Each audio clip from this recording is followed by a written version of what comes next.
Ever pondered why words matter so much in our daily communication? Today we dive into the wonder that is vocabulary, exploring 9 terms that might just tickle your fancy, or even add a dash of sophistication to your everyday conversation. First up, we have euphemism. A euphemism is a mild or indirect word or expression used in place of one that may be too harsh or blunt. It's a polite way of referring to something unpleasant or embarrassing. For instance, Walt passed away is a euphemism for died. Next is oxymoron. This is a figure of speech where seemingly contradictory terms appear together. Think bittersweet or original copy. Quite intriguing, isn't it? Third on our list is serendipity. It's the occurrence of fortunate or unexpected discoveries by chance. Imagine finding a dollar bill on the street when you're penniless. That's serendipity. Then we have faux pas. This refers to an embarrassing or tactless act or remark made in a social situation.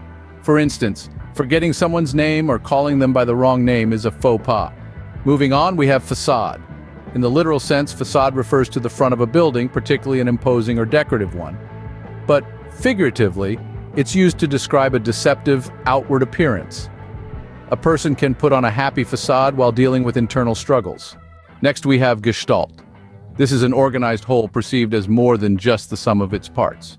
In psychology, for example, gestalt refers to the idea that the mind forms a global whole with self-organizing tendencies.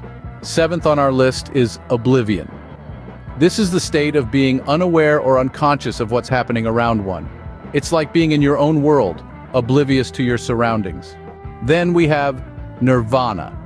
It's a transcendent state where there's no suffering, desire, or sense of self. The subject is released from the effects of karma and the cycle of death and rebirth. It's a concept often associated with Buddhism and Hinduism. Lastly, we revisit facade. Remember, it can be the front of a building or a deceptive outward appearance. It's all about context. To recap, today we've gone through 9 vocabulary words: euphemism, oxymoron, serendipity, faux pas, facade, gestalt, oblivion, nirvana, and facade again. Each carries its own weight, painting vivid images or concepts with just a few syllables. So next time you're in conversation, why not throw in a serendipitous event, or casually mention how someone's facade fooled you? You'd be surprised at how much depth and dimension a well-placed word can add to your communication.